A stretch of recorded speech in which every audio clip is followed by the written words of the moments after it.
The NFL stands for not for long. Set, Sharga and Armstead. Roll out, Walker still running out. Looks to the left, wide open, Thompson touchdown. Colin Thompson with the touchdown.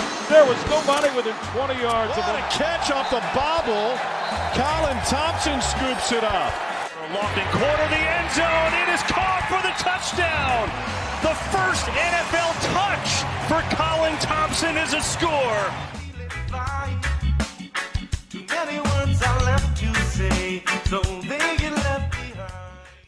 What's up, everybody? Welcome back to another edition of the Colin Thompson Show, brought to you by Not For Long Media, presented by Not For Long Media, brought to you by our friends over at Boiron USA, Arnicare, BoironUSA.com. Listen, I've talked about them before, guys. They have helped me with sinuses. They have helped me with sore throat. They've helped me with pain reduction and inflammation reduction and all the wonderful things, stress, sleep, and it's natural product. To me, it's a great way to kickstart a healthy lifestyle, right? You're struggling to get sleep. You're struggling to feel better with allergies. It's a great way to kickstart it and get it moving in the right direction. Check them out, guys. BoironUSA.com, Arnicare, just a wonderful partner of ours and perfect for me, for someone who's kind of beat my body up for the last 15 years. So check out our friends, BoironUSA.com, Arnicare, Arnica product, natural product. Support them by support us by supporting them, really. Arnicare, a great product we've been fortunate to work with here at the Colin Thompson Show. Jack Connell is joining me today. He's a busy man. Russ Tucker's in and out. Jack is a producer, co-host, and star in the media business. We're lucky to have him here at Not For Long Media. Jack, how you doing, buddy? What's everybody's asking me, how's Jack in the back doing? So what's going on in your world, Jack? And don't say, oh, no, a whole lot of nothing. Well, it hasn't been a whole lot of nothing because College Football 25 came out. So it's been a whole lot of that besides when I'm working very hard for you and accomplishing all of our tasks that need to be done. But I wanted to start the show with a little bit of a surprise. Get your thoughts on this. I want to know, how realistic is this compared to your experiences as being part of this?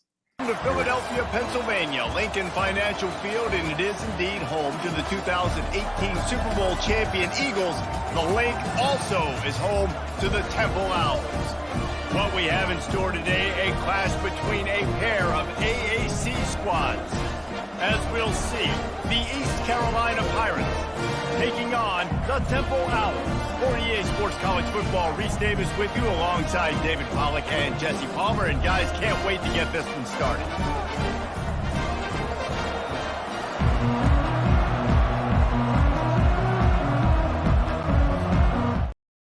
Wow. I mean, Jack, I'm jacked up. It's a good surprise today. Kind of a Wednesday. It's a down day working out for me. A little swim, a little movement, right? I'm not firing myself up when I get out of bed in the morning, just taking it easy, taking it slow, doing a pod with you. And you pop this up. Are you hitting me, Jack?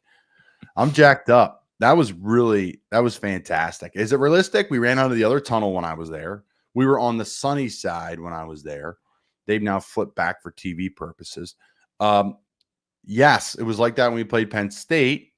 It was like that when we played Notre Dame, sold out, pretty crazy.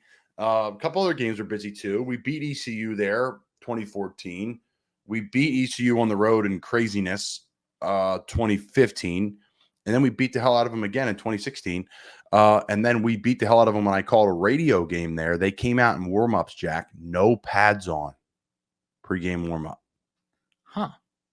Just wanted to have no fresh pads. legs. They got thumped. And listen, you got me jacked up. College football is here. It is back. I'm going to talk a little bit about it today on the show. That was great. The juice around the game, Jack. Talk about it to our fans. How exciting is it for you? I am not diving into the video game world. I'm about to have a child.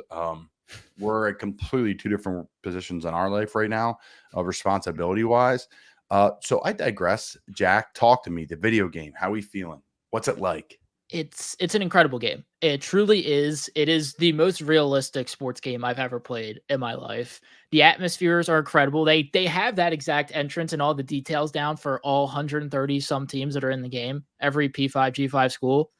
I mean, it's tremendous. I played Dynasty mainly, and it's just so fun because it's dynamic. Like, you build a team from the ground up, recruiting's difficult, the gameplay is realistic, and it's actually hard. Like, it's not like a video game where it's like, if you're What good makes at recruiting it, difficult, Jack? You only have X amount of money to work with, NIL wise. you know, NIL money's not in the game. Okay, But so I mean, what, I'm Wyoming. I'm like, what I makes mean, it do you know? hard? You're like just like finding these 2 stars, Yeah, just and you're finding just two, picking when like, the kids are lifting, when they're not lifting. well, it's just trying to find 20 good 2-3 star recruits to fill out your roster and just continue to grow the program. But the gameplay itself Program. is difficult. Like, even if you're playing like in the past, like all Madden, like it's a difficult thing, but it's the factors of this game go beyond difficulty in the sense that when you are a team like Wyoming going, it's like I opened my season against Arizona State because that's the real life game. Even going up against a team like Arizona State is like a daunting. They look like Alabama to you. Like, I was sweating. I like to think that I'm half decent at these games. I had to have a last second game winning touchdown against Arizona State to barely win. I lost to North Texas in a Right. shootout. Shout out to the They're- American Athletic Conference. Chandler Tough. Morris is an incredible two-way quarterback for North Texas, by the way. I've learned that, by the way, of this game. So this But game's going to bring a little bit more awareness to college football, if anything. And Oh, before, like, a lot. yeah, and before you're like, oh well, like I kind of know who that player was, right? Like that's Tim Tebow, 15, right? But now their names are on the back, no, and they're getting paid. I think it's Yeah, $600. $600 and a copy of the game. Yep. But like, even that, it allows me to explore things I forgot about. So like when I was playing, I think it was North Texas. If it wasn't, it was the game before them. I got picked off, and it picked me off was Hasheem Young. And I remember Hasheem because he went to Emotep. He's from around here, and I'm like, oh, it made me realize like, oh, he's on North Texas, or yeah, it had to have been North Texas because it wasn't BYU. So like, it's just stuff like that. Like, home field advantage is a legitimate thing. Like, if you're the away team at Beaver Stadium, like, you can't call an audible.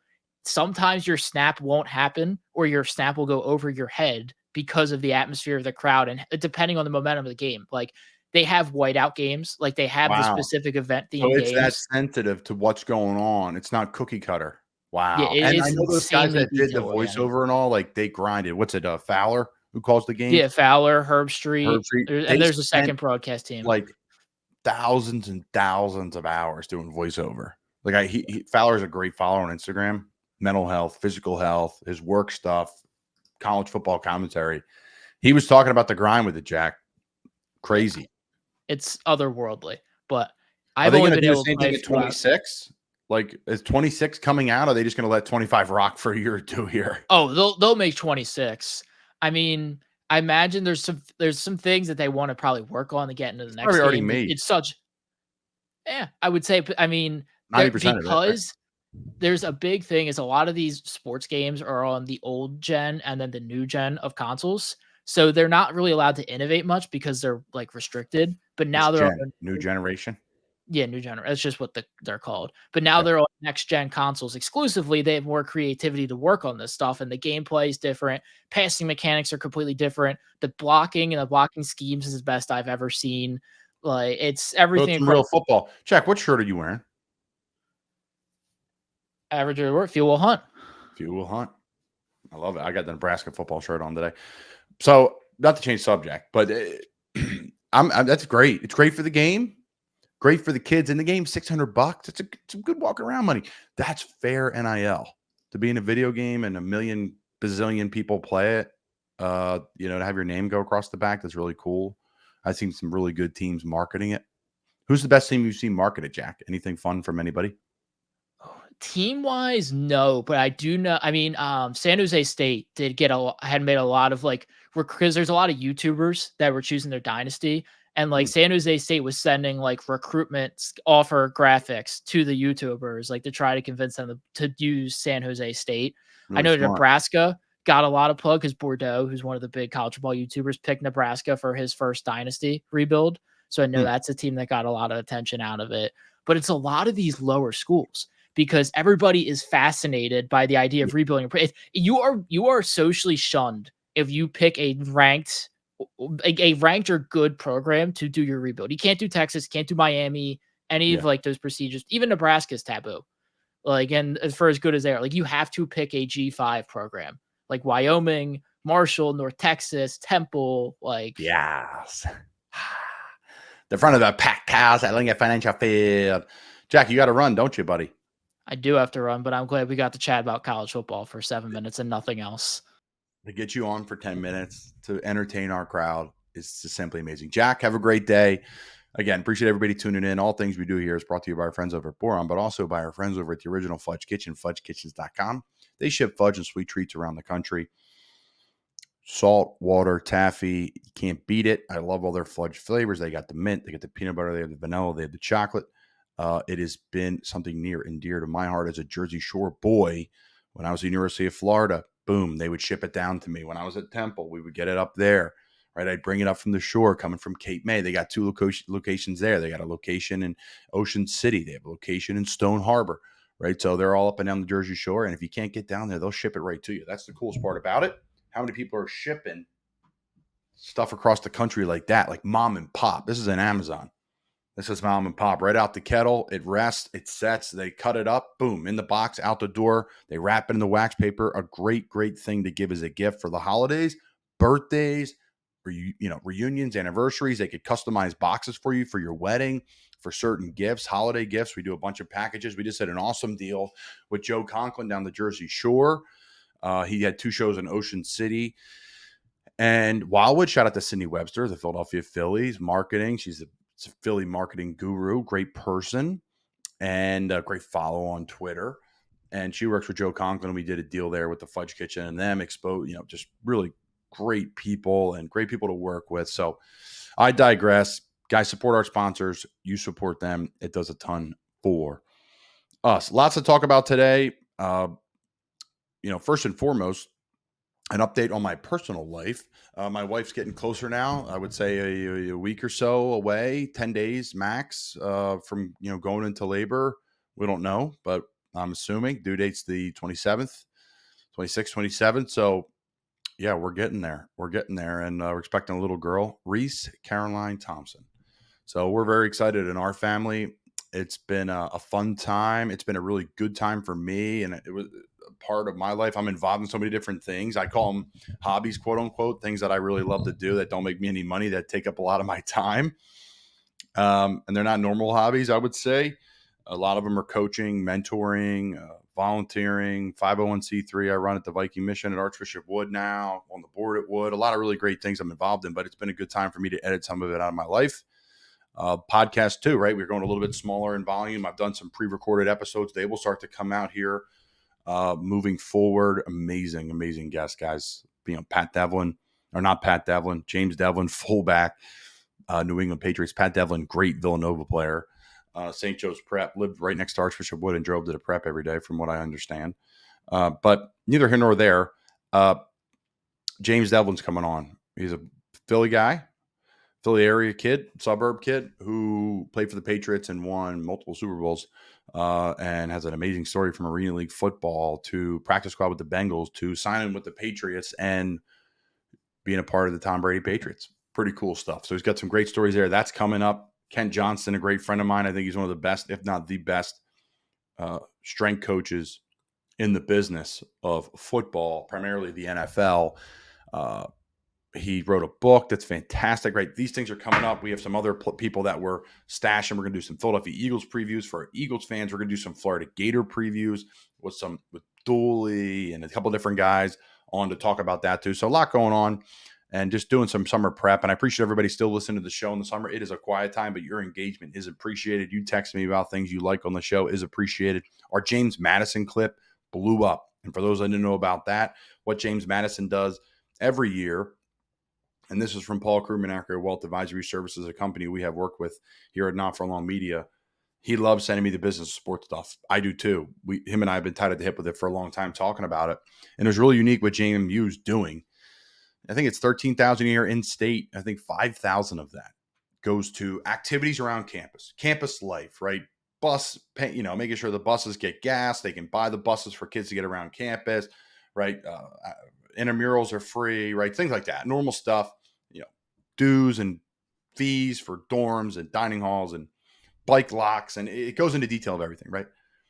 But I think 2,500 of it for in-state and out-of-state of that 5,000 goes to the athletic program. And they have like millions and millions, tens of millions of dollars every year to do as they wish and bolster the popularity of their school via marketing, because sports are the front of the marketing. They're on TV, right? Whether you like it or not, they're on TV no matter what the sport is, right? Look at FAU. I want to touch on them because I listened to Adam Brenneman show with Coach Tom Herman, who's now the head coach of FAU. If you're into college football at all and you want to take in more information on coaches, climate, NIL, the future of it, listen to Adam's show. Adam's been on here before. He was the number one tight end in the country before me. I mean, after me, 2012 he was 2013. And Adam is a fantastic, Mercury Media, all the things he's doing in Penn State. He's a media giant. He had some really good interviews. And I had listened to the latest one with Coach Herman, who was at Houston, then Texas. He was talking about the impact of FAU basketball on it makes things easier on the football program when they go to the Final Four and the campus gets to see and the administration and the board gets to see the success of the athletic team. And they say, whoa, our enrollment's up. There's several things, right? Our enrollment's up, our popularity's up, our marketability's up. We can renegotiate deals with clothing deals and sponsorships and Nike and Adidas and all these, right? So it helps the area. It helps local commerce. More people come to the games. You can charge more as a landlord for your rent, right? So it helps, right? The rising tide lifts all boats. So it was really unique stuff there too. I want to shout Adam's podcast out. I've been trying to figure out, my next life, what I'm doing, and I'm interested in the coaching thing. So I've been listening a ton to what Adam's got going on because those coaches on there really lay it out. Their program start to finish, Narduzzi at Pitt was fantastic. The USF coach was fantastic. All the DeBoer stuff at Alabama is fantastic. There's been a lot of conversation about Bama football and a new coach. Did you guys watch any of Washington? Did you see how dominant they were physically? Like a Pac-12 team, usually notorious for like air raid, not that physical. They beat the hell out of people up front. I believe their O-line won the Joe Moore Award. I think that's the award that goes to all of the offensive linemen, the offensive line of the year. I think we were up for it at Temple one year, and I really wanted that award. I was a part of it as a tight end. I blocked just as much as the O-line.